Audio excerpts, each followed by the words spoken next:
Well, good morning, good afternoon, good evening, wherever you are in the world. Um, I am Archie Wright, Executive Director of the Catholic Biblical Association. I want to welcome you to our Unbound book review. I want to welcome you on behalf of CBA members and the Executive Board. Um, Today we are going to welcome Rafael Rodriguez, and we're going to be reviewing or discussing his book, The First Christian Letters, reading First and Second Thessalonians. And we have a brilliant panel of four great scholars that I'm going to introduce them now, and then we will move to uh, our our discussion. First, Rafael will introduce his book in 10 or 15 minutes or so, and then each panelist will offer their views according to the two questions that we have available on our website. First, let me introduce Rafael. He is the professor of New Testament at Pittsburgh Theological Seminary. He serves on the Catholic Biblical Quarterly Editorial Board, um, the Life, Letters, and Legacy of Paul Steering Committee, and the Journal for the Study of Historical Jesus Editorial Board. He earned his PhD at the University of Sheffield in 2008. Raphael's areas of expertise include the Apostle Paul, the Epistle to the Romans, the Epistle to the Thessalonians, Paul within Judaism, and Second Temple period Judaism and Christian origins. He also specializes in social memory approaches to the Bible.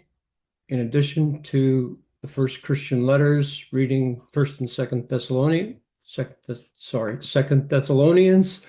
which is our subject today. He is the author of several other books and articles, including Jesus Darkly, Remembering Jesus with the New Testament, the so-called Jew in Paul's letter to the Romans, and Oral Tradition and the New Testament, among many others. So welcome, Raphael. Our response panel today includes J.P. O'Connor, Carlos Garcia Alayon, Sidney Tooth, and John Dunn. I'm not sure of the order, of how we're going, but maybe this will do. So J.P. O'Connor is the Associate Professor of New Testament at Northwest University. He is an alum of Northwest University, where he completed his BA in Biblical Literature in 2010. After serving for 2 years at a church plant in Lakewood, Washington, he went on to earn his MDiv and a PhD at Princeton Theological Seminary. His research and teaching interests include morality and ethics within literature of Second Temple Judaism. His published dissertation, The Moral Life According to Mark, published in Bloomsbury and T&T Clark in 2022, considers the moral nature of the first life of Jesus in contrast to a long-standing scholarly consensus about Mark and ethics. His second book, The Last Shall Be First, Judgment According to Mark, forthcoming with Baylor University Press, considers the rhetoric of judgment in Mark's gospel and its interplay with justice for little ones. Carlos Garcia Alayon completed his BA at Columbia University in 2014 and his MTS at the University of Notre Dame in 2020. He is a PhD candidate in Christianity and Judaism and Antiquity. I hope I have that right. Okay. Specializing in Second Temple period and New Testament. His dissertation examines the phenomenon of celestial liturgical activity that developed notably in the Second Temple period and shaped the way the New Testament and early Christian writings viewed heaven. The title of his dissertation is Liturgy and the Life of the Universe, Heavenly Liturgies in the Second Temple Period and New Testament. His scholarly interests also span the interaction between text and material culture. Welcome, Carlos. Dr. Sidney Tooth earned her undergraduate degree at the University of St. Andrews, where she studied theology and biblical studies. She earned her master's and then her PhD in biblical studies at the University of Edinburgh. For the past 2 years, she has been an adjunct lecturer in New Testament at the Faith Mission Bible College in Edinburgh. She's a committee member and the TRS UK representative for the British New Testament Society. Her specialty is in Pauline epistles, and her doctoral research focused on First and Second Thessalonians. two letters, which he says are relatively overlooked within Pauline scholarship. Dr. Dunn's research interests lie primarily in the New Testament, the life and letters of Paul, especially Galatians, Christian origins, and Second Temple Judaism. Welcome, Sydney.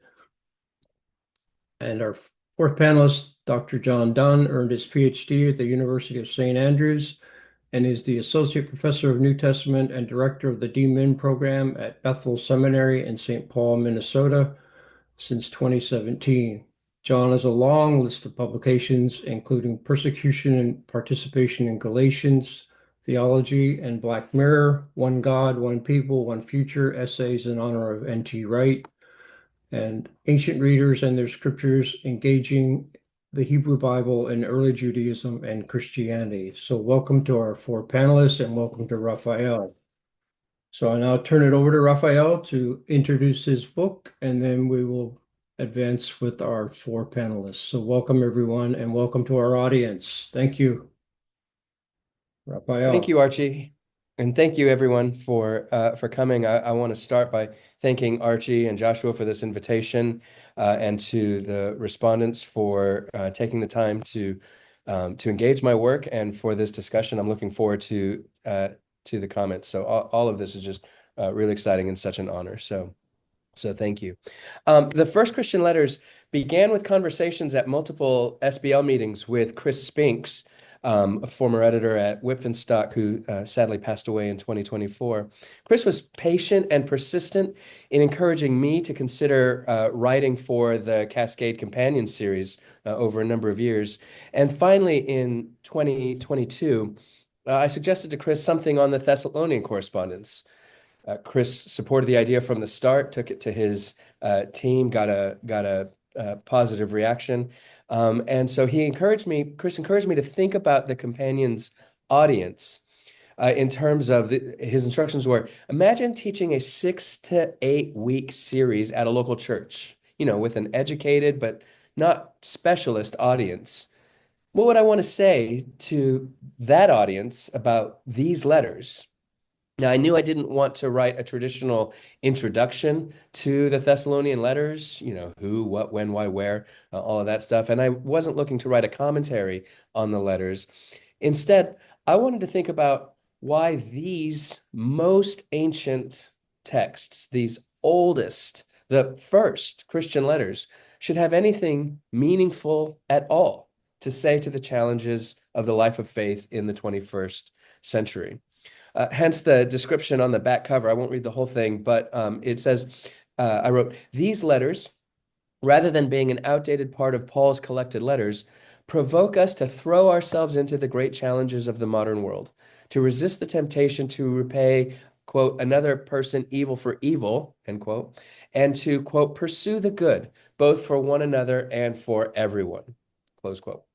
So in 2023, I did what Chris suggested. I put together an 8-week discussion group with friends and colleagues from my church called Crossings in Knoxville, Tennessee, and my former institution, Johnson University.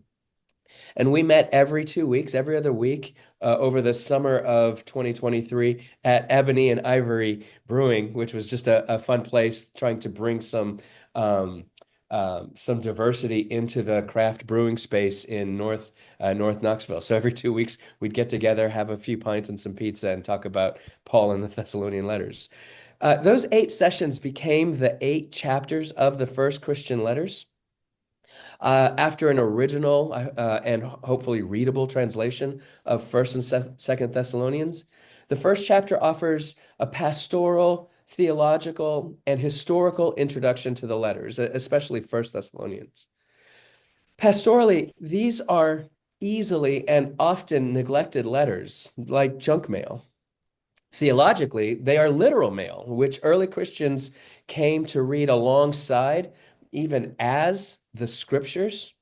And historically, they offer some information about the relationships between their authors and their readers.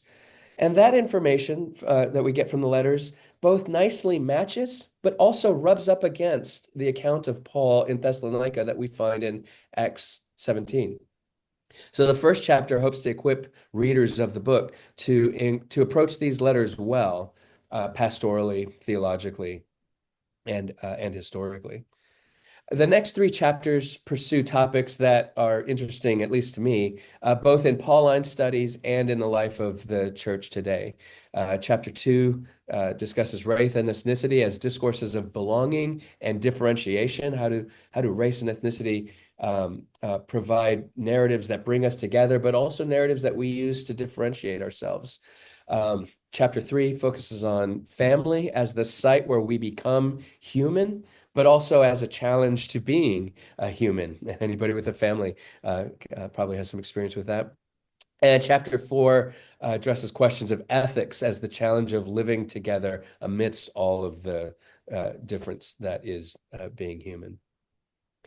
Chapters 5 and 6 then turn to more standard Thessalonian issues, if you will, eschatology in chapter 5, and the dispute over Pauline authorship of Second Thessalonians in chapter 6. So these were the most difficult chapters for me to write because they felt the least relevant to the challenges facing the church today. How do I make people at a local brewery care about, did Paul write Second Thessalonians, and why does it matter today? Or questions of eschatology, that kind of thing. But questions about eschatology in particular took on an added imperative for me in the context of two ways of looking at the world. On the one hand, we can view the world from the perspective of inexorable decline, with history and culture telling the story of an original fall from grace. And the history as the experience of gradual but constant entropic decay. Things are just getting worse all the time. Or on the other hand, we can take the opposite view and view the world as a story of steady progress, of reaching new heights only to espy new summits to attain. I think a sober view of the world requires us to tell both stories at once. The world is a site of brokenness, of decay, of decline, even as it is also the site of human beings, those images of God in the world, resisting and repairing the brokenness around us. And so that chapter surprisingly kind of came to life to me as an opportunity to encourage people not to choose one narrative over the other, but to recognize the truth in both and to tell both stories at once. But really, for me, the heart of the book is chapter 7 on hospitality. It's probably my favorite chapter of the book. It unpacks three little words from 1 Thessalonians 3:12 that recur again in chapter 5, verse 15. In Greek, it's kaias pantas. In English, it's and for everyone. And there's a similar phrase that Paul and Silvanus and Timothy use in chapter 4, verse 12, pros tous exo, toward those outside. I'm fascinated that in these short little letters, Paul and his companions urge their readers not just to attend to their relationships with each other or even with the authors.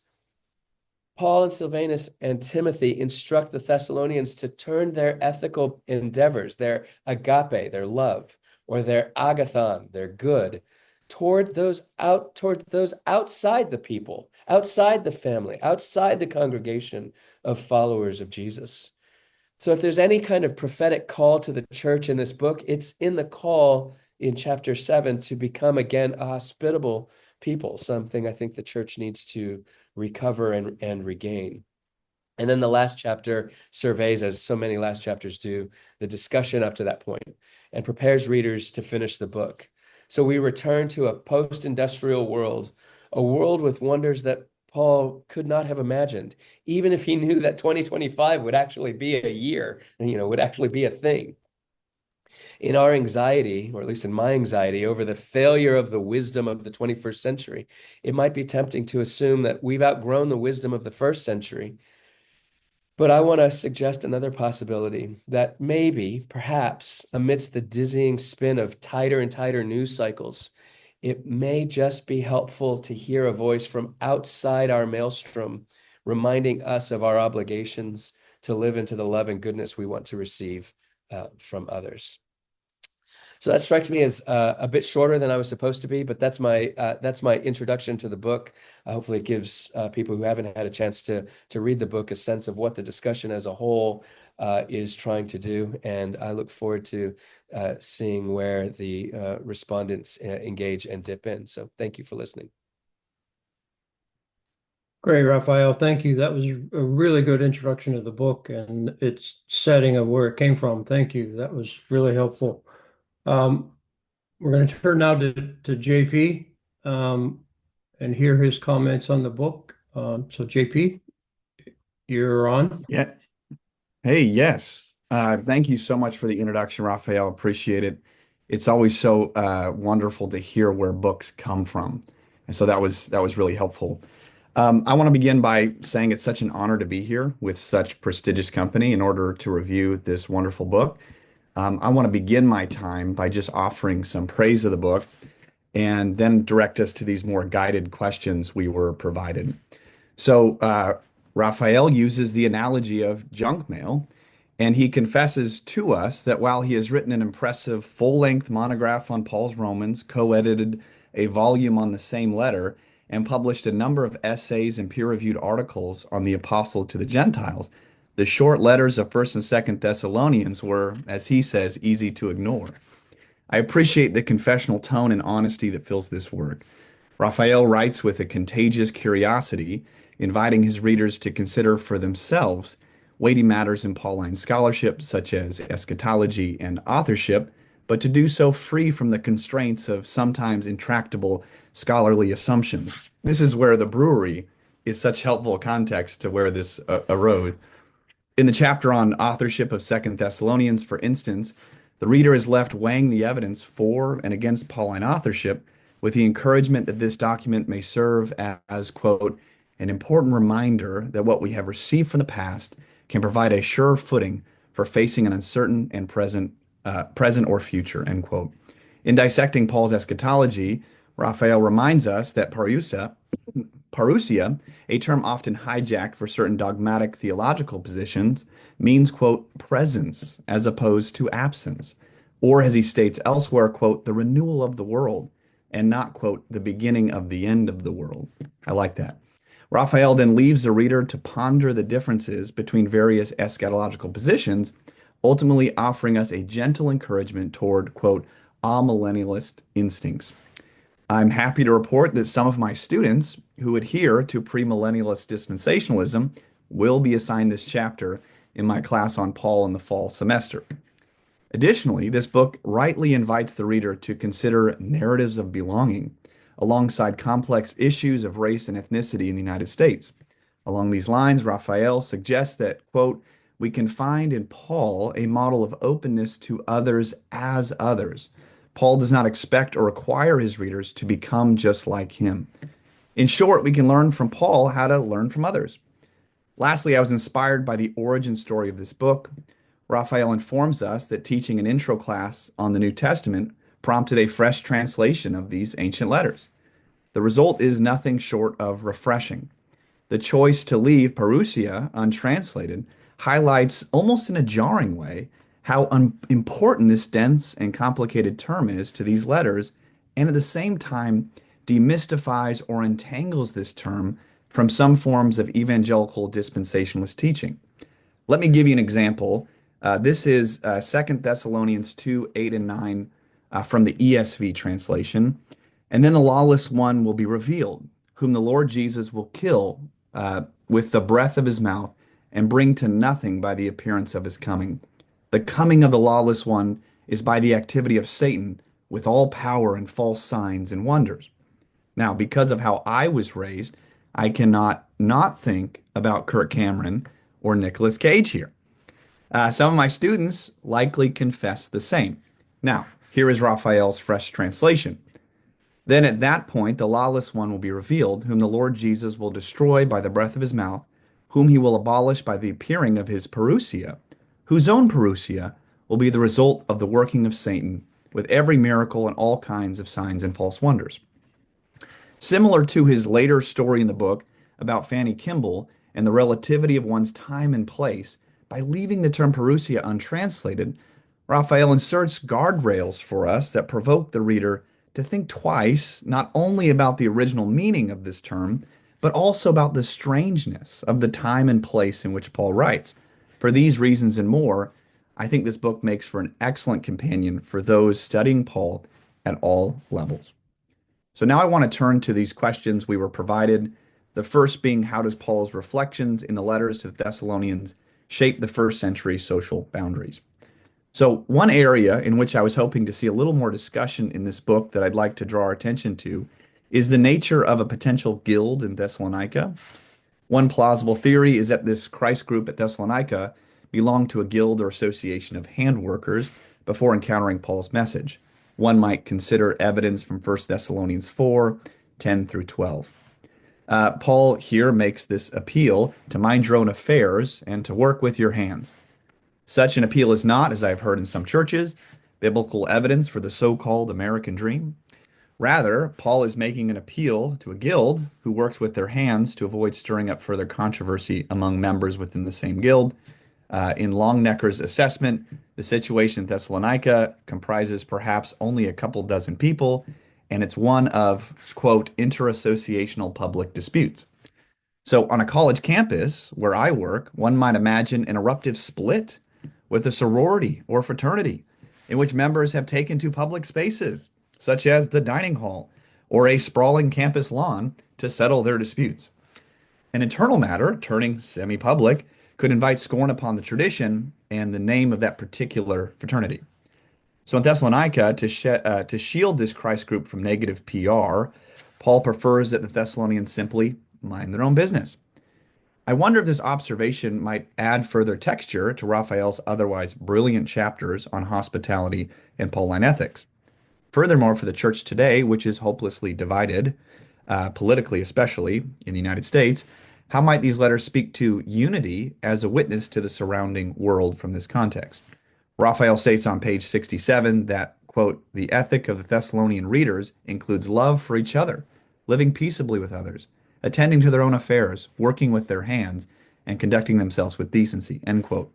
Beyond the multi-ethnic socio-political situation in Thessalonica, I wonder if Longnecker's, quote, interassociational public disputes might factor in to what Raphael says, quote, pursuing the well-being of and positive encounter with outsiders, end quote. Related, I found myself asking, what about Acts 17? On page 23, Raphael rightly summarizes the position that opting for, quote, Paul's letters as more reliable evidence over Acts as a secondhand source leaves us with, quote, a picture of the church in Thessalonica largely unhitched from Christianity's Jewish roots. So this question I have brings us to our second prompt. How do these social boundaries relate to questions of anti-Semitism in the first century and beyond? So while reading, I anticipated some discussion of this intriguing social political conflict in Acts 17. In the case of Jason's house, it appears that the Christians violate local municipal laws. The specific twofold charge leveled against Paul, Silas, Jason, and others appears in verses 6 and 7. These people who have been turning the world upside down have come here also, and Jason has entertained them as guests. And the second charge, they're acting contrary to the decrees of the emperor, saying that there is another king named Jesus. Justin Hardin has placed this violation in the context of imperial regulations for Greco-Roman associations. I'm curious if this added dimension might help us bridge the gap between material in Paul and material in Acts. Abraham Malherbe, as one example, recommends that, quote, the social constitution of the Thessalonian church not be influenced by the picture presented in Acts, end quote. So in Malherbe's reading, Luke may over-stylize the presentation of the church and its members in order to bolster the economic and social credentials of its adherents. So my question for us to consider is, how do we maintain a Paul within Judaism to avoid creating a Paul sans Judaism? Is it possible that Acts 17 can be read in complementary ways with the social and historical circumstances in Paul's letters to the Thessalonians? Might this suggestion of an interassociational dispute help us to make sense of this legal conflict in Acts 17 without casting blame upon the Jews. I'm thinking here of First Thessalonians 2:14 as a particularly difficult text in the history of anti-Semitism. Might we consider instead interfactional disputes turning public as a source of conflict? So can those two things be read together is kind of my question. And lastly, for time's sake, I'm ending with the third prompt. How does an apocalyptic perspective affect Paul's everyday concerns? What a great question, honestly. I want to draw our attention once more to Raphael's chapter entitled Visions of the Future. Such a great chapter. Pauline eschatology is addressed to, as Raphael points out rightly, those, quote, apparently agonizing over the fate of their loved ones who had died and so could not live to see Jesus' parousia, end quote. The words of Jesus in Mark 9:1 cast a long shadow over the early church, especially this congregation, where Jesus said, some who are standing here will not taste death. So Paul's theology, we might say, is contingent and contextualized by our very human concerns. We're asking, how should we grieve? How do we make sense of our loved ones who have recently died? And too often, apocalyptic eschatology is misappropriated and misinterpreted for the purposes of fear-mongering. Here we see, in this book, an important distinction centered in the original language of the text that Paul's apocalyptic perspective does bring hope to communities who experience suffering. Paul encourages his audience to choose hope in the face of uncertainty, a message we certainly need for our world today. I think this chapter in particular does a wonderful job in helping its readers to draw a distinction, perhaps in favor of finding hope in our world today. Thank you so much, Rafael. I look forward to our continued discussion. Thank you, JP.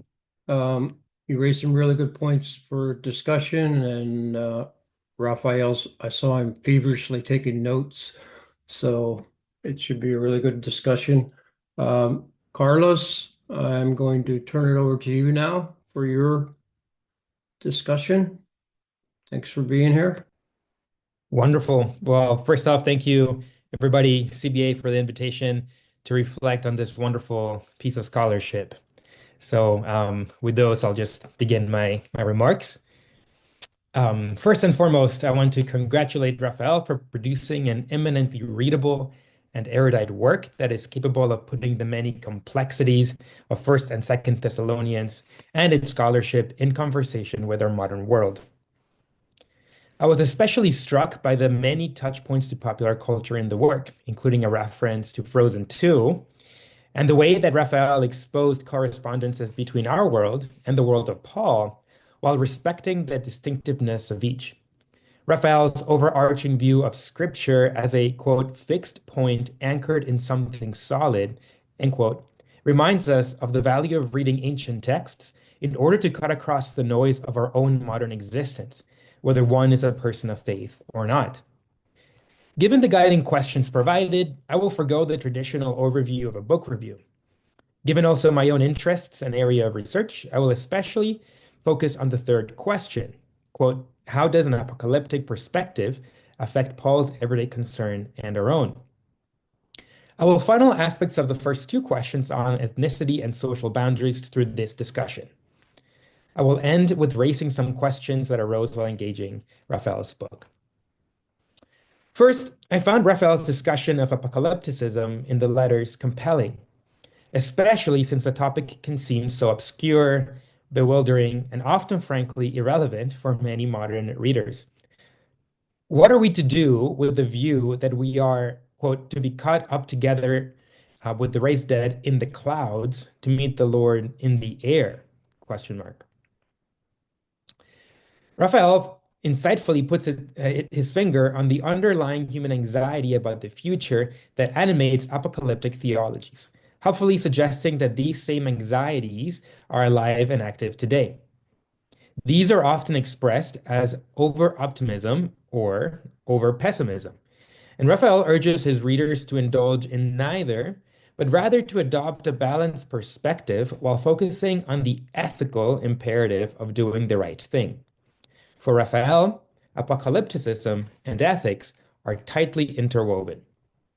But here I would like to raise a question. especially with how the parousia is presented in the Thessalonian letters.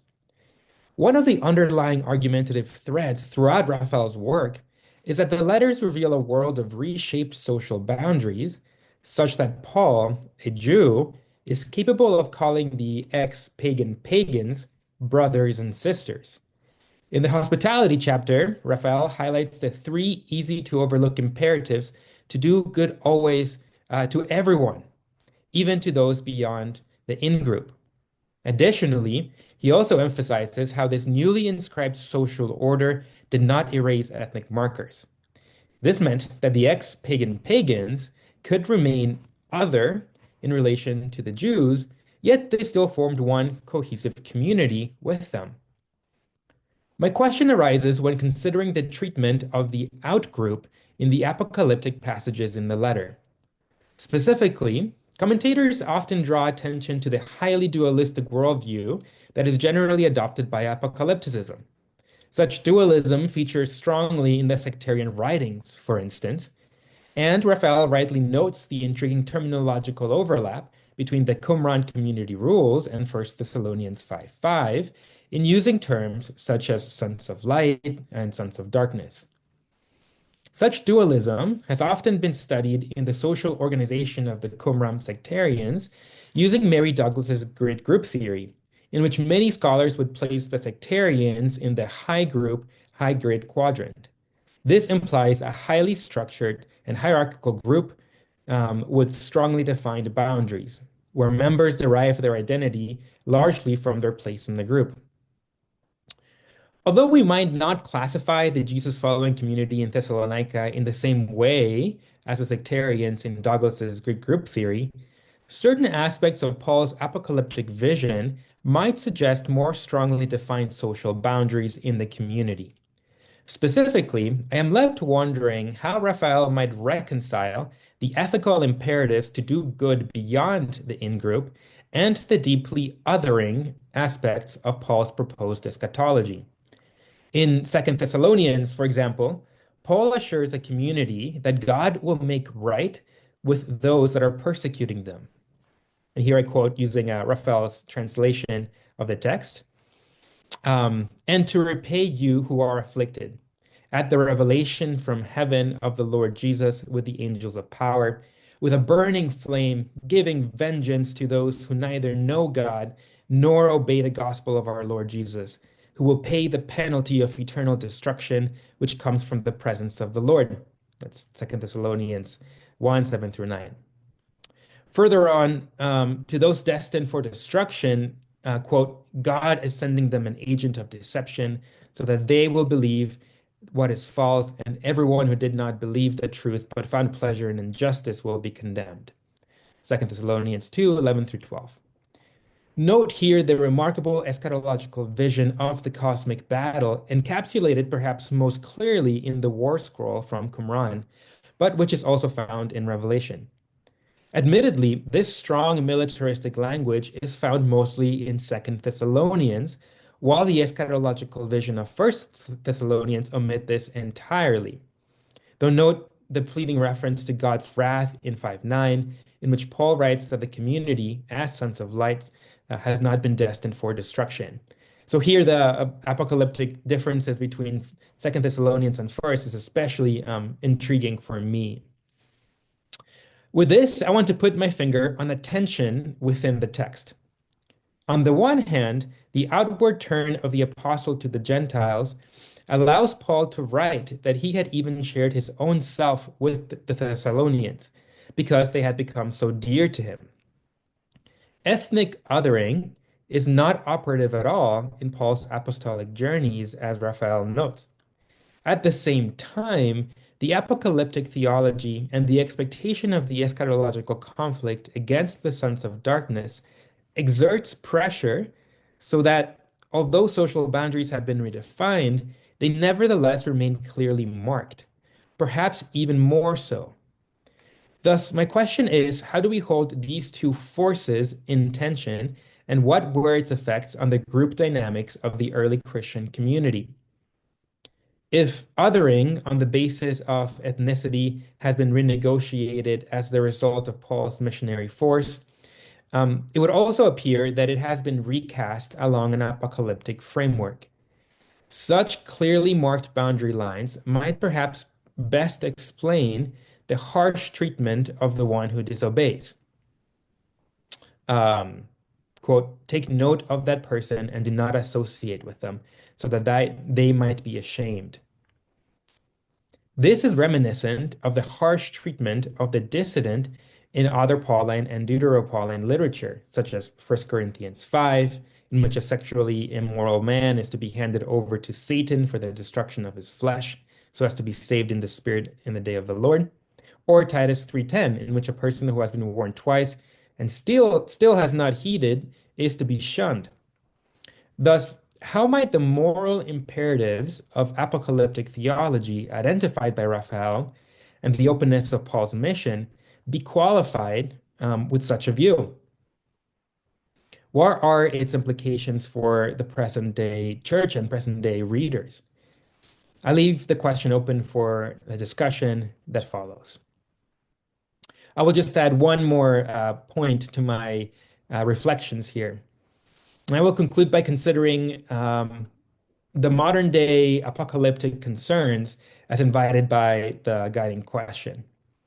So, this past weekend, I had the opportunity to attend a conference on science and theology here at Notre Dame.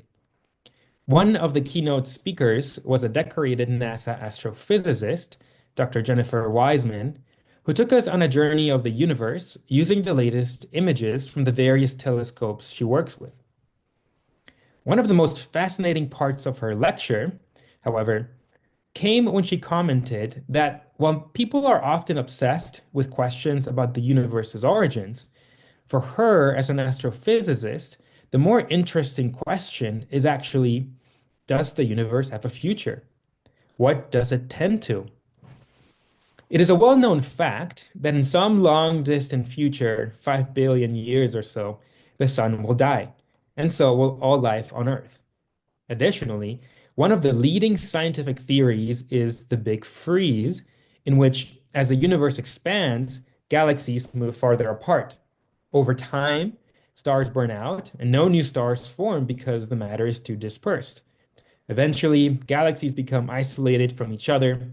The universe continues to cool as it expands, and it approaches a state of maximum entropy, and ultimately, all physical processes grind to a halt. Hence the term Big Freeze. So if this is the vision of modern cosmology, it is quite bleak. As Dr. Wiseman commented, if the universe is headed to total destruction, what is the purpose of its creation? From this perspective, modern cosmological thinking bears a remarkable resemblance to the apocalyptic expectation of destruction, which I might add was part of ancient cosmology as well. In the book, Raphael sometimes mitigates this aspect of apocalypticism. But I wonder if, in doing so, the theological insight of such an aspect might be undercut. Although I fully sympathize why one might want to mitigate this perspective in light of its overemphasis in some circles. Ultimately, however, I think it powerful that apocalyptic thought does not shy away from depicting such a destruction, and it speaks powerfully to modern scientific anxieties derived from our findings. At the same time, this body of thought continues to assert that even in the face of destruction, there remains an imperishable hope that is stronger than all the forces of death that press upon existence. Here, Raphael's gloss of the parousia, not as the beginning of the end of the world, but rather as the renewal of the world, is especially helpful. This renewal, however, might include a recreation in a grander scheme than what is envisaged in his book. Here, perhaps I might append one last question for our author in light of his comments of the kind of the recreation of the earth and heaven descending to earth. How might one interpret the meeting of the believers with the righteous dead and Jesus in the air, kind of this in-between state of in-between worlds, in this vision of restoration and renewal? I end with a final word of gratitude. I greatly enjoyed reading Raphael's work. It has offered a refreshing encounter with two of the shortest yet incredibly profound texts of the whole biblical canon, and I look very much forward to our discussion. Carlos, thank you so much. Wow, there's some really interesting stuff there. Rafael, I'm sure you're going to have a good time with that. Thank you so much, Carlos. Um, Next is Sydney, and I must apologize. I forgot to mention Sydney's institution. Sydney is the Director of Postgraduate Studies and lecturer in New Testament and Greek at Oak Hill College in London. That's correct, right, Sydney? Yes, okay. So, Sydney, I turn it over to you for your discussion. Thank you so much for being here. Thank you, Archie, and thank you to you and Josh and the Catholic Biblical Association for planning this event and for inviting me to participate today. Rafael, thank you for writing this very thought-provoking book. And as a Thessalonian scholar myself, thank you for your self-admitted act of penance in writing this book and bringing more attention to these two very neglected letters. Raphael mentions he suggests First and Second Thessalonians might be considered the junk mail of the New Testament. They certainly don't receive the recognition they deserve as members of the Pauline corpus, let alone possibly our earliest Christian literature. So I'm really glad to see this book, and I'm glad to have the opportunity to discuss it today. This is a fresh and refreshingly engaging reading of these two letters, one that is not solely focused on eschatology. And I wrote a book on Thessalonian eschatology, so that is high compliments for me. It introduces readers into the world of biblical scholarship at an entry level while retaining depth and nuance in handling difficult and debated topics arising from the two letters. What I especially appreciated about this book is how little it actually focuses on eschatology in comparison to other topics such as social boundaries, ethics, and hospitality. One of the reasons the letters are often sidelined, I think, is both a wariness and weariness around the topic of eschatology, particularly what I would say is pop eschatology as found in many churches and poorly produced Christian art. I'm delighted that today we can spend time discussing some of these other questions, as the other panelists have already highlighted. In his chapter about fictive family, Raphael speaks of the narratives that communities tell themselves. These narratives serve to shape communal identity. They also answer the question, who is an insider and who is an outsider? There are several different ways the Thessalonian letters indicate these social boundaries. One of the most obvious ways this is done is by identifying the Thessalonian believers as belonging to the day and sons of light, while those outside the group belong to the night, to darkness. The Thessalonians are also brought into Paul's family, and thereby God's family, with fictive kinship language, such as referring to them as siblings, and Paul referring to himself as their father and even their mother. Another significant way both 1st and 2nd Thessalonians form identity and distinguish insiders from outsiders is by highlighting the eschatological fate of the two different groups. Those who are identified with Jesus will be rescued in the end, while those who don't belong to Jesus face wrath and destruction. The Thessalonians, the receivers of the letters, are assumed to belong to the first group, while those who are harassing them are categorized in the second group. This is such a central point for Paul in these two letters that I was a little surprised by the relative lack of attention shown to the concept of judgment and wrath in the book. The imagery Paul uses is meant to build the Thessalonians up in assurance and provide comfort in the face of their painful experiences, but it raises the question of how this in-group formation then intersects with the theme of hospitality that Raphael has identified in the Thessalonian correspondence. On page 119, he writes, quote, "Hospitality is not simply an intra-group virtue, a way of clarifying and enforcing the line between who's in and who's out. Hospitality is transgressive. It violates the line between in and out and treats outsiders as if they were insiders."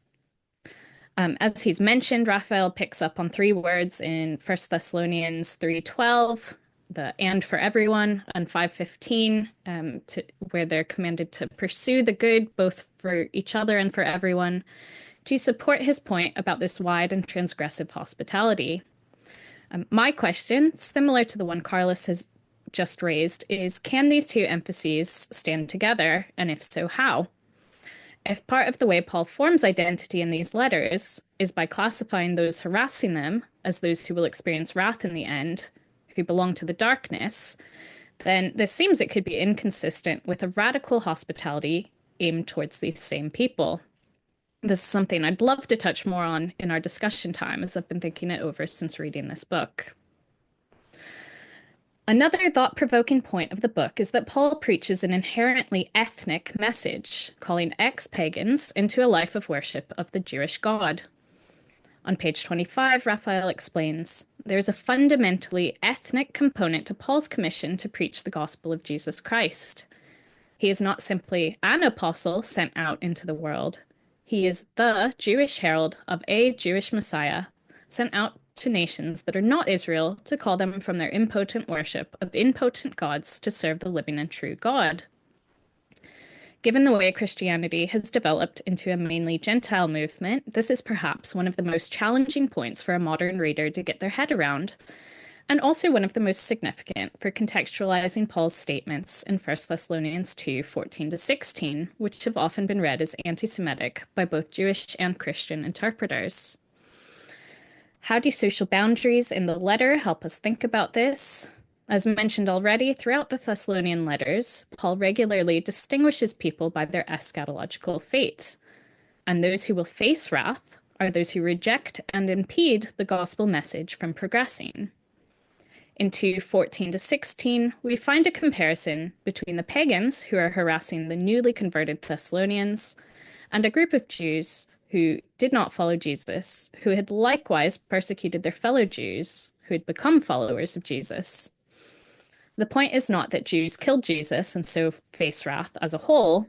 It is that this particular group of Jews follow in a tradition of their ancestors, a particular group of Jews who likewise persecuted the prophets. However, not all Jews do this, and so do not belong to this outgroup facing wrath. When we pay attention to the way Paul defines social boundaries in 1st and 2nd Thessalonians, it is focused primarily on whether they obey God's word when it comes to them, or they reject it and persecute the messengers of that word. And Paul is by no means rejecting his fellow Jews or abandoning his Jewish identity in any way. For as Raphael argues, Paul draws the Thessalonians into a narrative of belonging that is fundamentally Jewish, though he does not quote from the Jewish scriptures explicitly. This can be seen in the particular images Paul incorporates in these letters drawn from Jewish tradition. Raphael primarily highlights the Greco-Roman imagery when talking about the parousia, and I think that is important given the common lay reading of 1 Thessalonians 4 through a rapture theology and the concepts associated with that. However, it should also be noted that the imagery around Jesus' coming is strikingly Jewish. The description in 1 Thessalonians 4:13-18 has a trumpet, angel, clouds. It involves a descent of God, or at the very least, a supernatural agent of God down to earth to gather his people to himself. Paul seems to me to be clearly identifying this as a theophany in the tradition of Sinai, or rather more specifically, a Christophany. To highlight the Jewishness of this imagery would further support Raphael's point that Paul draws his readers into a Jewish narrative of belonging, while continuing to also incorporate concepts that would echo with their own cultural background. Towards the end of the book, Raphael creatively discusses how different the world is now from when these letters were written by drawing us into the story of Fanny Kemble, one of the first people to ride on a passenger train, and her astonishment at traveling the high speed of 35 miles per hour. Raphael observes that up to this point, the vast majority of the human race had never experienced such speed. In contrast, today, even a newborn baby on its way home from the hospital is likely to have experienced this sort of speed. This section effectively captures the vast gulf between modernity and the time in which these letters were written, and it's important in doing this. At the same time, I question if difference is actually pushed to such an extreme that we overlook many of the similarities. After all, just as we do, the ancients loved and laughed and held grudges and feared death. Their worries and struggles in many ways are different than ours, but many of their questions are those that would still ring true in today's experience of the world. So, as we think about a modern experience, what difference does an apocalyptic perspective make to these everyday concerns? As Raphael points out, Paul, in his initial preaching to the Thessalonians, would have drawn the ex-pagan pagans into the story of Israel's God. To add to this, Paul also draws them into an apocalyptic worldview that seeks to unveil deceptiveness and evil and see behind the appearance of things. For Paul, his apocalyptic perspective means the stakes couldn't be higher for everyday life. In every interaction, in every circumstance, he urges his churches to pursue truth and the good. Raphael draws out this key concern very clearly and helpfully. For those of us who consider 1st and 2nd Thessalonians part of God's word to us, as we reflect on Paul's reflections here, it raises a very many pertinent questions about our interactions in our day-to-day life. Are we perceiving our surroundings rightly? Are we being taken captive by the mystery of lawlessness? Deceived by things that might have the appearance of godliness, but actually are empty shells? Can we see behind someone's supposedly religious-sounding rhetoric to their actually deceptive and wicked actions? I have joked to a number of people that 2nd Thessalonians is the most important letter to be reading at this time in US politics, but it's not really a joke. I wouldn't be one to slap the label Antichrist on anyone. And of course, Paul never uses that term. But I would suggest that as we look at the patterns of the man of lawlessness and the ways he captures the attention of many through his deceptive acts, we can see and understand some of what's happening in the world today with various leaders, whatever side of the political spectrum we might fall. I think this apocalyptic perspective helps unveil the mystery behind the behavior we witness and hopefully helps lift some of the despair that many of us, very understandably, are feeling about the world. And at the same time, it is a call to action to bring deception into the light. I think I would have loved to see a bit more of 2nd Thessalonians in this book, and those are just a few reflections on what I think it could offer to a modern reader. There is so much more to say and think about, but I know I'm probably already over time, so I'll stop talking in a second. But thank you, Raphael, for writing this book and helping readers to grapple with the unique contributions of 1st and 2nd Thessalonians. I somewhat selfishly hope this is just the start of these letters moving out of the unread spam box and firmly into our inboxes. Thank you. Thank you, Sydney. There's some great comments, and I'm sure you'll have more time to offer more in the discussion part. So Raphael's got some more good things to think about and to comment on. We're going to turn now to our final panelist, John Dunn. John, I turn it over to you now. Thank you for being here. Brilliant. Well, thank you so much for organizing this, and I'm so glad to be reviewing Rafael Rodriguez's newest book, The First Christian Letters. I found it to be very engaging and insightful. I particularly appreciated many of the helpful illustrations and examples strewn about. Pedagogically, I loved how he began the discussion on pseudepigraphy and Second Thessalonians by using Third Corinthians. Thought that was great. I was also appreciative of the theological thrust of the book, the critique of various trends in American Christianity on the right and the left, and the radical call to hospitality. And given that the book is designed for Bible studies and book clubs, as he notes early on, I also quite enjoyed the abrupt use of the term bullshit when commenting on Scubala in Philippians 3 without any warning or further comment.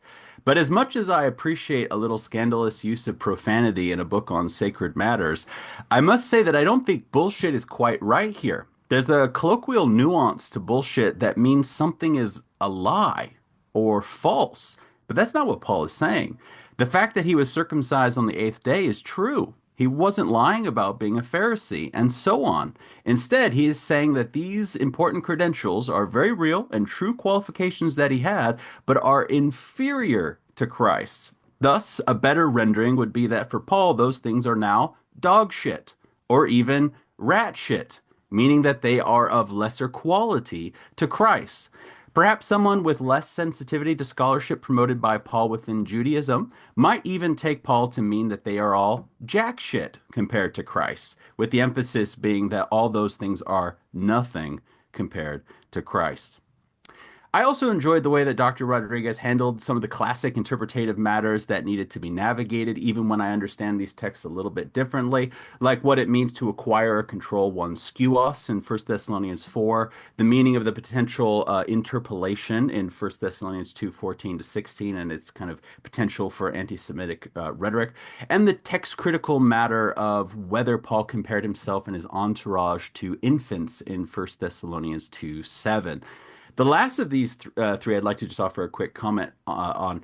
After Dr. Rodriguez notes that Paul, Silvanus, and Timothy were like fathers to the Thessalonians, he notes that the most counterintuitive example is how he portrayed himself as a nursing mother.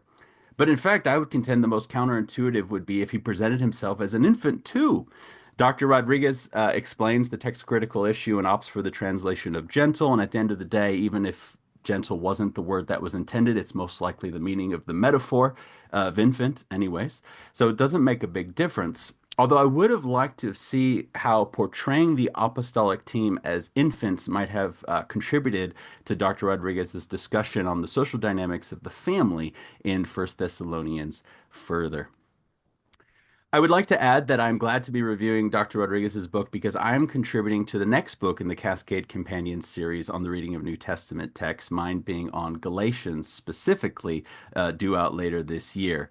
And as such, I have to say that I can't even get past the title of the book without having to quibble. The First Christian Letters. As someone who holds to Galatian priority, so to speak, I have to register my disagreement on this point. Now, at a few points, Dr. Rodriguez comments on his view of Thessalonian priority. He says that 1 Thessalonians is, quote, one of the oldest books of the New Testament, perhaps even the oldest, close quote. On the next page, he adds, quote, the first time Jesus' name appears in the historical record is in a letter written by a Syrian or Judean Jew, Paul, to European Christians, the Thessalonians, close quote. Finally, at the end of the book, he states, quote, until very recently, I hadn't felt the need to pay very much attention to these letters, except perhaps for the interesting fact that one of them was likely the oldest book in the New Testament, close quote. Along these lines, Galatians is acknowledged to be a richly theological letter, as well as a bit of an angry letter, unlike 1 Thessalonians. But on a few occasions, Galatians is lumped in with the, quote, later letters.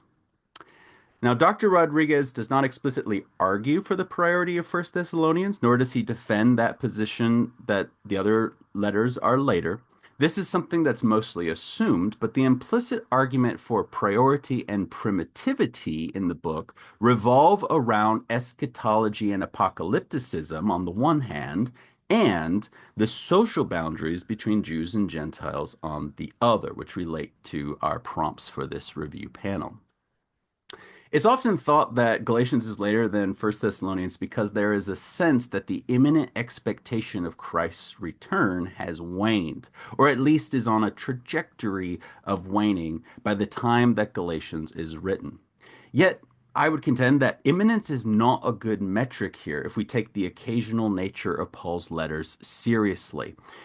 He is responding to concerns in Thessalonica that people have died and may not be able to participate in Christ's kingdom. That's a unique occasion that leads to this discussion. But even though that's not the issue of Galatians, we still see imminence and apocalyptic throughout. He says that he indicates this by talking about Christ delivering us from the present evil age to open the letter. He says that God sent his son in the fullness of time, which means that there's not much left.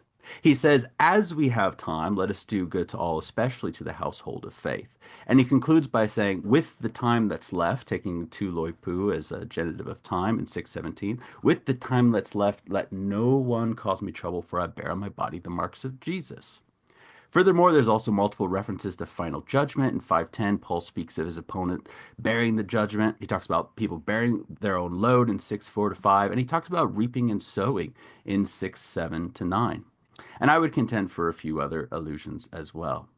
Thus, even in Galatians, Paul expects the imminent return of Christ. So I'd love to hear more from Dr. Rodriguez on how the issue of apocalypticism relates to Pauline primitivity that isn't connected to matters of occasion. As a question to pose here, although First Thessalonians was written after Paul heard a positive word from Timothy about their response to suffering, what if he had written the letter before he heard back? How different would the letter have been? Galatians, for example, was written during an interregnum of uncertainty, and given the urgency heightened by the imminent end, there's not much time left for them to make their decision. The other implicit argument for Thessalonian priority pertains to issues of Jews and Gentiles and their social boundaries. Dr. Rodriguez notes that terms like ethne appear twice in 1st and 2nd Thessalonians, and then in a parenthetical aside, he says, quote, compare Galatians, where Paul uses the same word 10 times, unquote. He continues to say, quote, the fact is, in 1st and 2nd Thessalonians, Paul and his companions are not much concerned with the kinds of questions that will dominate future letters, close quote. So clearly, Galatians is a future letter because of its greater interest in this topic.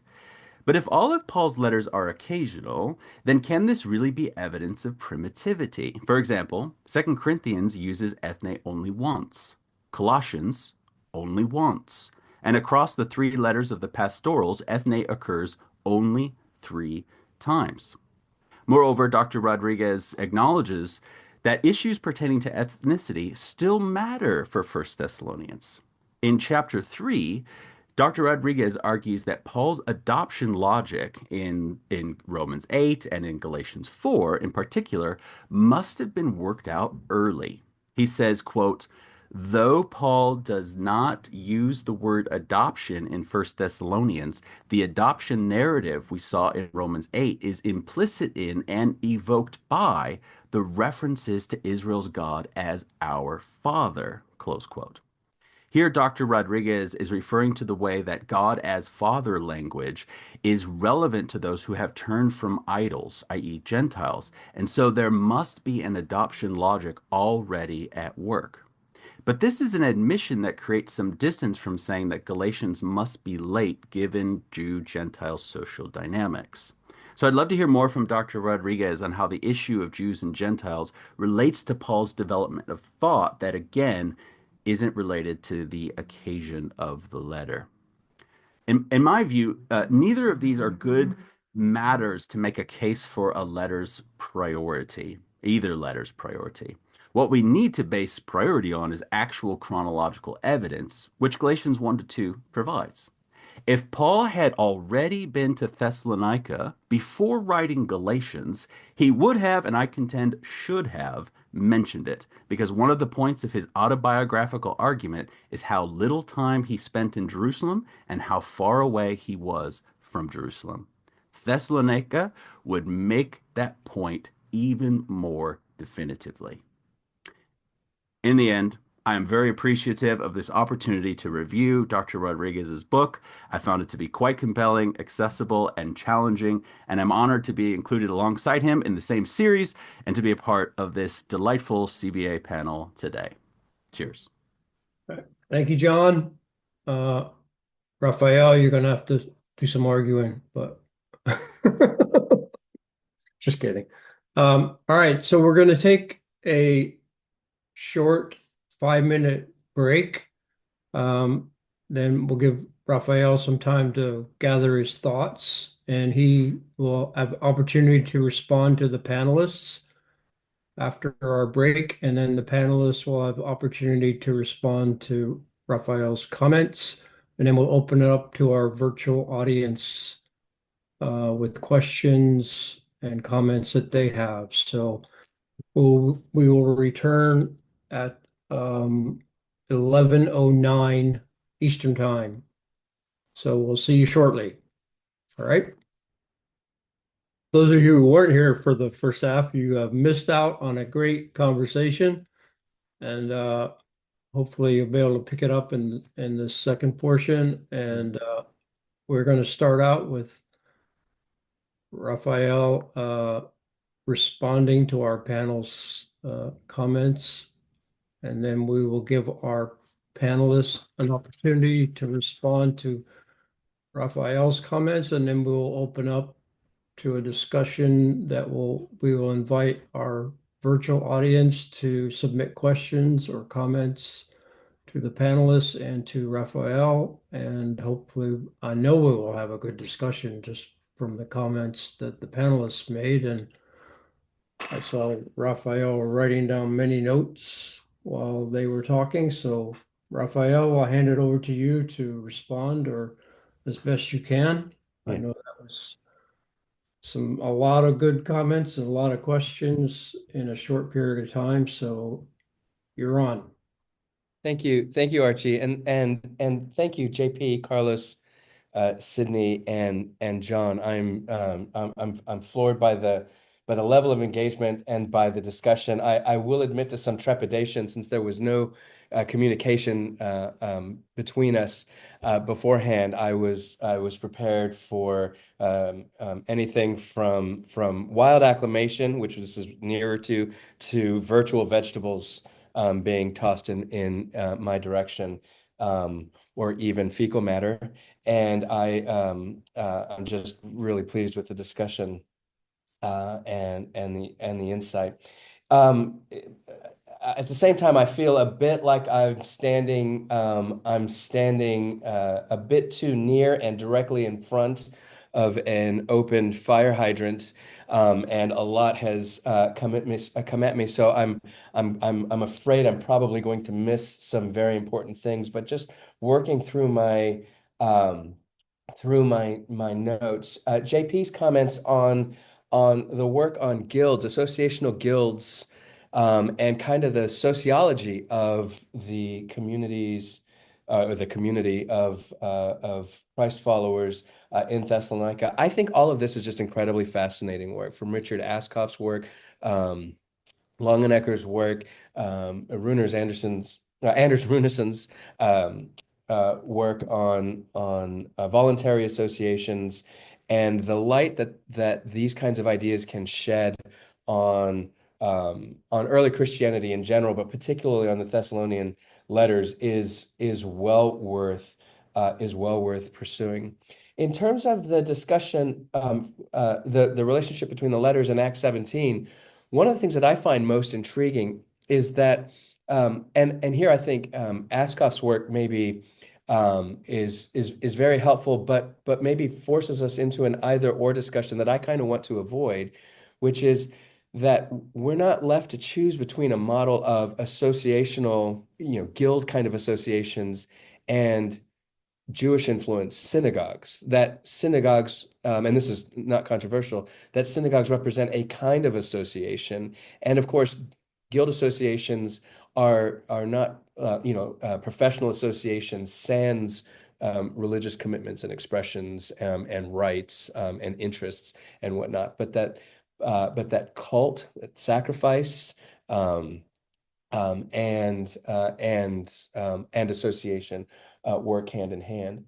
So one of the things that I find interesting is how, especially if I can use the metaphor of viewing them stereopically, stereo and optic, put those together, viewing these things together, that First Thessalonians in particular encourages us to see Paul and his engagement with, to use Paula Fredrickson's marvelous phrase, ex-pagan pagans, non-Jews who have some kind of similarity to Paul, and perhaps and perhaps that's a trade similarity, that they are, I think JP used the language of hand workers or leather workers or tent makers or scene makers or whatever, how we want to think about this, and that this is part of his entree, his entrance, his access to these kinds of people.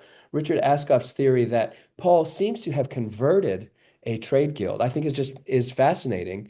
What I don't find necessarily compelling yet, or I don't find a compelling answer, the question I don't find a compelling answer to in Ascoff's work is why? Why did an association convert? And here I think some of the Paul within Judaism discussion of encouraging us to see not just the strident anti-Semitic voices that we find particularly in elite literature, complaining about Jews, complaining about their practices, their misanthropy, their exclusivism, and whatnot. But also these same texts complain about the popularity of Jews and their customs, how they have influence on other people. And so in the very same text, you see people saying, those Jews, they won't show the way to anybody but one of their own. And that same text is complaining about all of these Romans who are giving up their ancestral customs in order to follow Jewish ways. And so I wonder if, coming back to that stereotypic metaphor, if Acts 17 provides some evidence for something we otherwise would lack. And it's true, other than Acts 17, I'm not aware of any evidence for Jewish presence in Thessalonica in the first century. I'm just not so sure we need to dismiss Acts 17 right away. And so I wonder if we have an example of a Semitic curious, maybe I don't quite want to say philo-Semitic, but trending in that direction, guild. And as Paul and his companions arrive in Thessalonica, they find that these people that they have a natural affinity with, they're engaged in a similar trade, already have some interest in openness to some of the things that they see Jewish neighbors in the city doing. In terms of the controversy in Acts 17 about these men are proclaiming foreign ways and violate the decrees of Caesar, and Jason has shown them hospitality and whatnot. I need to do a lot more work here, but one thing that I think is worth mentioning is Clint Burnett's work on his wonderful little introduction to studying the New Testament through inscriptions, where he argues that the decrees of Caesar are not decrees that Caesar is Lord or that Caesar is king or something like that. Those kinds of decrees that Caesar is Lord are local decrees, not decrees from Caesar. And they provide letters from Caesar granting Thessalonica and a few others free city status. And so this becomes what's at stake in a group of people who are persuading non-Jewish Romans to forsake Roman traditions and customs and to embrace Jewish ones. I think there's lots of room to see how that kind of interfactional friction might erupt into public. And so JP's comments were really helpful. I'm sure there's more to say here, but I'm gonna move on. Carlos, and I'm going to treat some of Carlos's and Sydney's comments similarly, because they both put their finger on a thin spot in the book that I think is worth acknowledging, and I'm not going to be able to wriggle my way out, which is I absolutely took made a choice to downplay themes of othering, of outgrouping, of themes of wrath and destruction in the letters. Some of me is going to be unrepentant in that, because if I'm trying to speak to the church as readers of these texts, I'm wary of the possibility of feeding into a trend that I think is unhealthy in our current cultural moment. But I absolutely take the suggestion that that downplaying or ignoring those themes isn't the most helpful thing. And so I wanted to come into mention both Carlos and Sydney emphasize that um, there are strong boundaries in these two letters between Paul and his people and people outside. There's not just encouragements to connect, but there are strong boundaries. So the language of sons of light versus sons of darkness, the language of wrath and destruction. I think Sydney used a wonderful phrase. Paul distinguishes people by their eschatological fate. I think I think that's exactly right. And I think where I perhaps lost an opportunity is that highlighting that makes all the more stark that Paul nevertheless urges his readers to seek the good, to aim their love at those people who are outside, right? Rather than, well, screw, well, apparently we can say anything on this review. So screw those bastards. They don't belong here. Instead, Paul says, don't return evil for evil. And he's embracing, he's acknowledging, he's not hiding from the reality of, I wouldn't say persecution necessarily, but certainly suffering, certainly some kind of opposition, marginalization, something like this. He's embracing the reality of the community's experience of these negative social forces. And his response to that is not so what, and it certainly isn't an acquiescence. And so I think both Carlos and Sydney are right that Paul looks forward to a time when these problems will be set right.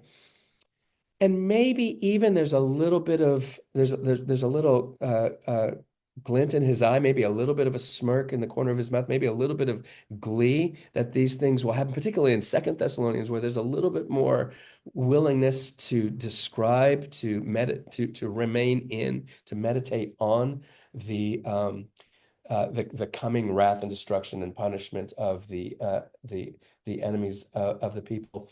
And yet Paul still urges his readers, don't return what they've offered to you back to them. Instead, overcome what they've offered to you with good. And so I suppose I would want to say that in this sense, eschatology for Paul is, or eschatology in these letters, let me not put this on Paul, but locate this in these letters. Eschatology is a narrative still in progress that we can draw lines based on current realities, and those lines are real, and yet those lines are not permanent, and that impermanence perhaps ought to govern our behavior with respect to those lines more than the fact of those lines themselves. So I liked Carlos's reflection on the conference that he attended as we're perhaps overwhelmed by the nihilistic cosmological narrative of the deep freeze. Perhaps some of the absurdity, perhaps some of the audacity of the Christian message is that that deep freeze cosmological narrative describes the world on its current track, but at the heart of the Christian hope is that there is a source of intervention from outside the facts of creation. And so Carlos used the phrase coming at that in the face of that that destructive aspect of cosmology, in response to that might nevertheless erupt an imperishable hope. I think that's exactly right. And how else can you refer to how else can you describe a escalator-less escalation into the heavens to meet Christ in the air, but to expect an external intervention that says, oh, this day is different because look where I'm going, kind of thing. And I say that not as a believer in any kind of rapture theology, but there we go. Maybe that's enough about that. Finally, Sydney's comments about the Jewish flavor of the theophanic. I like that. Not just Christophanic, but I do think even theophanic seen in 1 Thessalonians 4, 13 to 18. I think that's exactly right. I did not emphasize it enough, but I want to say for me where the light bulb came on in terms of reframing my reading of that last section of chapter 4 was when I went from the English word trumpet to the Greek word salpinx to, oh, wait, this isn't trumpet like the thing that I played in middle school because I was one of the cool kids. This is like shofar, like the thing that's on sale in every tourist shop in Jerusalem. This is the kind of thing that Paul likely has in his mind. And so I'm taken back to scenes from the Hebrew Bible, Exodus 19 with that theophanic descent, which is just accompanied by all kinds of hullabaloo, noise and shaking and visual scenes that are terrifying. And I think we're invited to see all of that in 1 Thessalonians 4. So, we're not just elevated into the air on a bright sunny day. But I wonder if it's more elevated into the maelstrom to encounter the God who makes all things new, yes, but also executes and pronounces his judgment on all that is broken and all that is um, uh, uh, uh, entropic. And that reminds me, I did want to say the othering in these two letters is yes, more prominent in 2 Thessalonians than in 1 Thessalonians. But I wanted to acknowledge the moment in 1 Thessalonians 4, where even though Paul embraces his readers as Gentiles, as ethne, and not as former ethne, but as ethne, he yet still can use that ethnic stereotyping language to say, don't engage in your lustful passions the way Gentiles do. And so here there's a little bit of friction in. I mean, Paul is not a 21st century liberal, 21st century humanist. He's not willing to forge, maybe not willing is too strong. He's less interested in forging relationships across difference and leaving you as you are and me as I am. He's very much interested in a transformative encounter. And I think probably Paul would expect you're going to experience more transformation than Paul is. And we've got to wrestle with what do we think about that. I'm probably going to leave that there, and I'll finish with John's comments. John, thank you so much. I used the wrong profanity, and I will, hopefully Cascade's model allows for revising a text so that subsequent versions can say dog shit instead of bullshit. I like that. I like that very much. Um, as for the bold title, The First Christian Letters, I will lay aside my Paul within Judaism proclivities and embrace a more Reformation approach and say, here I stand, I can do no other. And I also want to express a hope that perhaps Cascade Companions can have not one, but two volumes entitled The First Christian Letters. One can be The First Christian Letter, and the second can be The First Christian Letters, and maybe they can be sold together. So let's talk offline. I like a lot about this. To be honest, John, I have very little at stake, I think, in suggesting or defending that First Thessalonians is prior to Galatians.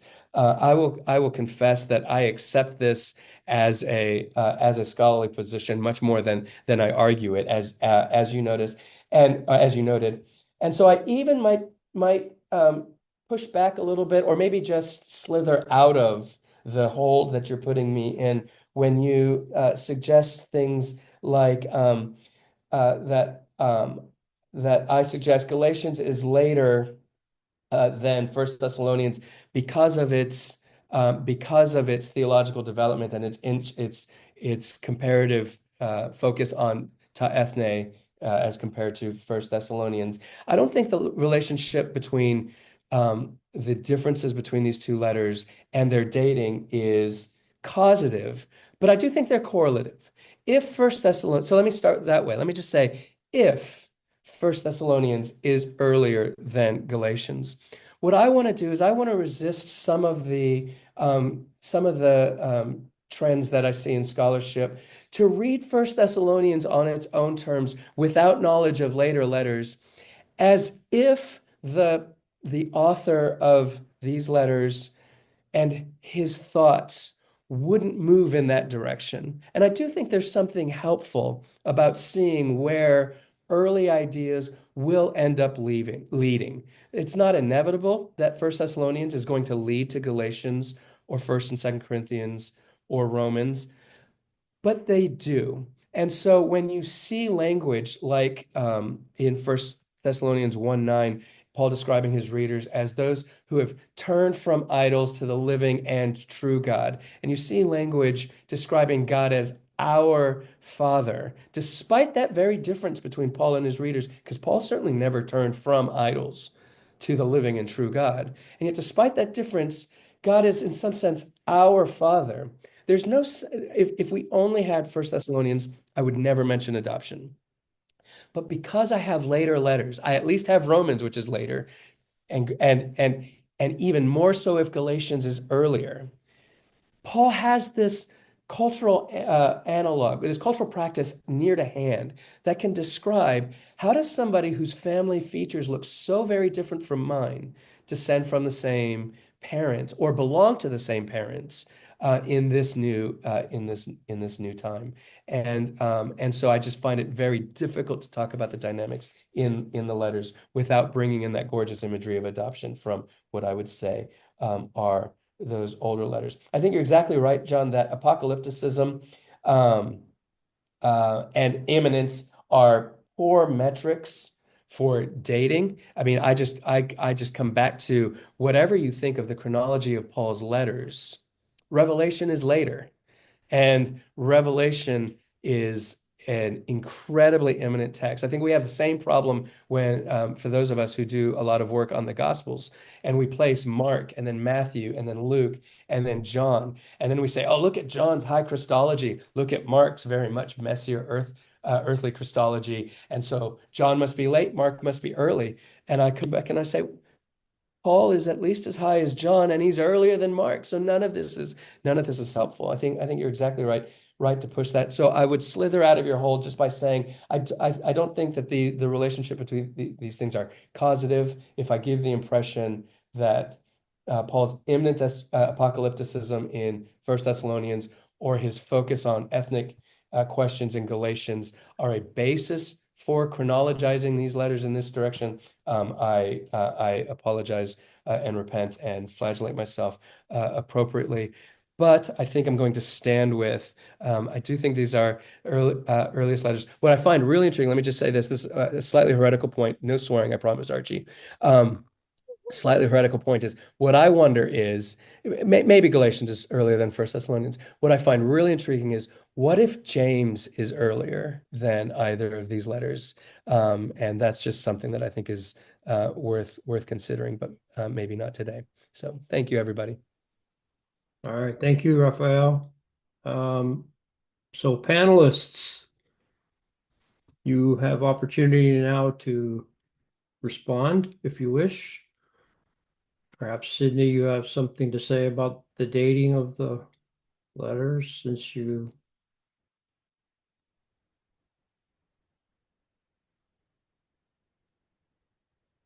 We can't hear you. At least I can't hear you. Sorry, I realized There it this is. mic was turned off. Thank you. I think I go with Raphael in the first, but it doesn't impact my scholarship that much, I don't think. So it's not something I feel very passionate about, and I don't want to, fight anyone over that. I am happy for everyone to have their own uh, opinion on where Thessalonians and Galatians fall. I think maybe one thing I might just respond briefly to Rafael's comments is one thing with the othering in apocalypticism, and perhaps a contrast we see between the apocalypticism in the scrolls, in certain scrolls, and also in Paul, is that Paul never identifies the sons of darkness with a particular group or a particular town or a particular community. It's like it's not, the Macedonians or the people who argue for Galatians priority or, whatever marker, like current marker, Paul doesn't like designates and these are kind of our enemies, but he kind of leaves it as kind of an eschatological um, outgroup that at least in the present, we can't fully know who exactly. There's like modes of behavior that might be telling, and morality, how you might act might indicate it. But it seems that there's kind of an unveiling at the end, and perhaps this is complicated with the followers of the man of lawlessness. I don't know, but it just seems to be a lot more fuzzy in the present, and that might mediate the tension between the two.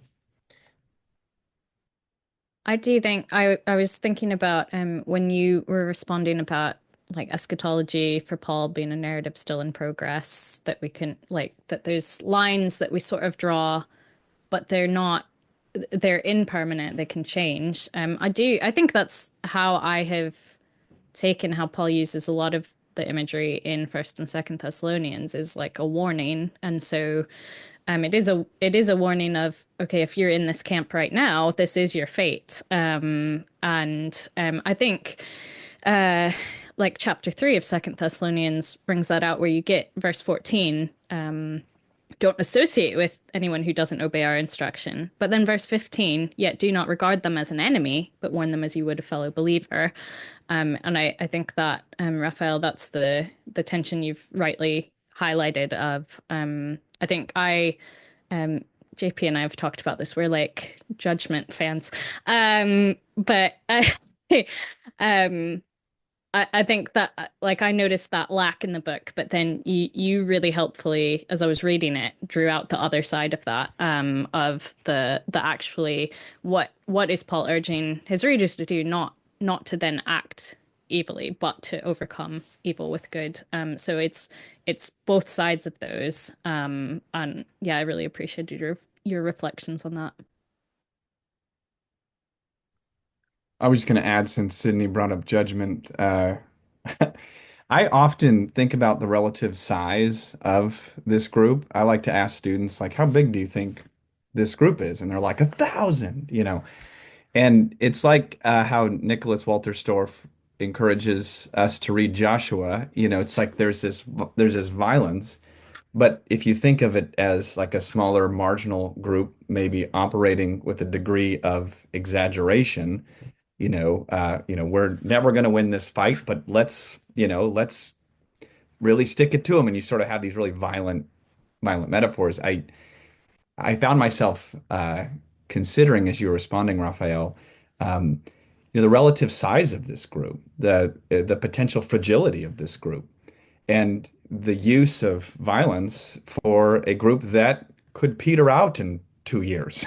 Like I think we underestimate the fragility of this movement because it sort of grew. I want to I want to lean into that a little bit because I think to get back to the theme of differences and Sydney mentioned that we're not completely unlike the ancients, and I think that's exactly right, and a point that's often overlooked. But there are some important differences, and one of them is I think we live in a world where the church is so stable and permanent.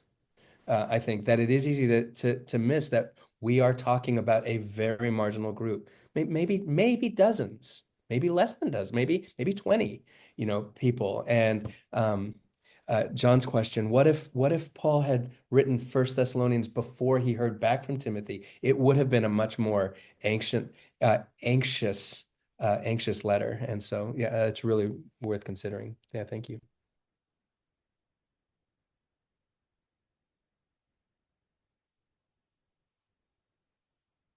I would just add that I do agree that Paul had worked out the adoption concept before First Thessalonians.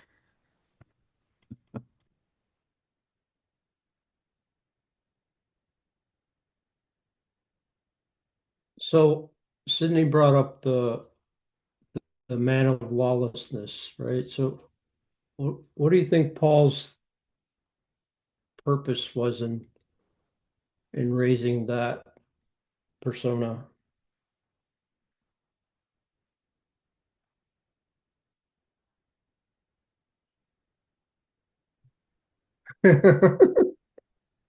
I cast my lot with Augustine here. Nobody knows. Maybe that's more Nate Bargatze. That's Um, why I asked it. yeah, nobody knows. This is there's two sides of the world's coin, right? The positive side is this world, this space, this cosmos, since we've had cosmology so helpfully mentioned in the discussion. This cosmos is the site of God's restorative, recreative work. Absolutely. But you can never be too enamored of that side of the coin without forgetting the flip side of the coin, which is that this cosmos is also the site of destructive forces, of entropy and of decay. And these things work itself out in the spiritual realm, in the cultic realm, in terms of worship, in the interpersonal realm. It produces real harm. It did so in I think in Paul's world, and it does so in ours. And it's cheesy as a phrase, but there's just real truth to it. The unfortunate reality is that hurt people, and and we're all hurt. So that possibility of hurting people is always near to hand, is always imminent, it's always in my own chest. I think one of the things that these letters do is provoke us to step outside of our own experiences and to hear a call to do something better, to respond from better places. So the discussion of the man of lawlessness. Look, part of me is tempted to just psychologize or mythologize all of it and just, well, it's a metaphor or something like that. Chances are Paul's anticipating an actual person, um, and whatnot. But at the very least, I think what we can say is while these what I might say is that while these letters provide a challenge for us to step outside of ourselves and choose better places to respond to the ethical and moral and social and relational dilemmas around us, there are also voices that are all too willing to encourage us to react from those darker, more hurt places that we're all susceptible to. Um, and I to echo back to some of to where Sydney ended, that is as alive today as it could have been in the first century. I think absolutely. Mhm. But who is the man of lawlessness? Unfortunately, he wasn't wearing a name tag. It might be today. He might be today. That's right. Very possible. I wonder what you might think of perhaps thinking about the rhetorical function and purpose of the two letters and the difference in the rhetorical purpose of the two letters. It seems like in Second Thessalonians, the suffering and the persecution is more marked than in the first one, which might help explain the differences in apocalyptic perspective. Specifically, if you're writing a community, as you say, like who are hurt people, that they're trying to make sense of the pain and suffering that they're going through and being persecuted by their fellow citizens and appealing to a model of like a group of people who are hurting you being led by an external figure or whatever, being deceived might help make sense. But yeah, I'm curious what you think of the rhetorical purposes of the two letters and how they differ from one another. Yeah, I think that the one of the main words to describe in my the emotional feel of First Thessalonians is it's a letter of relief. If you had to sum up First Thessalonians, it's Paul saying, "Oh, thank God," because he's worried that these people are going to succumb to the test and that his labor would have been in vain. And so that explains, I think, a lot of the emotional and the affective tenor of that first letter. Something has changed, and I'm going to at least be open to maybe even accept Pauline authorship of Second Thessalonians. And so Second Thessalonians, as I understand it, follows pretty quickly on First Thessalonians. And something has changed in that short time. Has it actually changed? And so Paul has received an update and he goes, okay. They need some further encouragement or even some explanatory mechanism for the darkness that they're experiencing? Or is this internal to Paul that as he continues thinking about it, he's like, well, maybe I didn't give a robust enough description of and response to the forces arrayed against the community. And so things I would love to know. But something has changed. Yeah.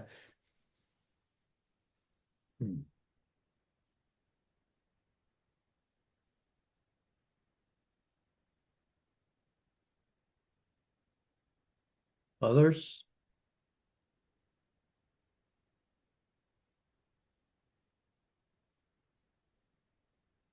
No?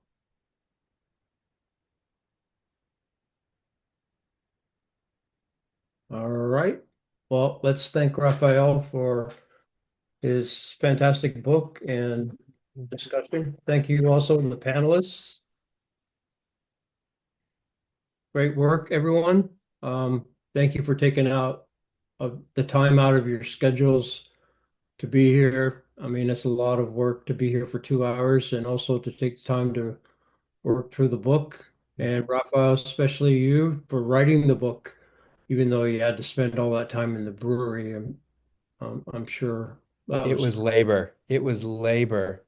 I felt like a nursing mother. yeah. I think that's probably where all the cussing came from in the session, and Background noise. yeah, yeah. But thank you all for being here. And those of you in the virtual world, thank you for joining us. And Josh, we don't have one coming up the rest of the spring, correct? No, this is our last one of the 24-25 year. We'll begin again in August of 25 with the 25-26 season. Great. So we'll have more news on that as it becomes available. I believe our first one is going to be Nijay Gupta, correct? Yep, Nijay That's the Gupta. plan. Yep. And we'll have more following in the fall. So look forward to all of those. This has been a great session, and I feel sorry for those who weren't able to make it. They missed out a great discussion of a great book. And thank you all. We appreciate you being here. And thank you, Rafael. Thank you, Great. everybody. Thank you very much. I'm honored and privileged. Thank you. Thank you. Thanks, everybody.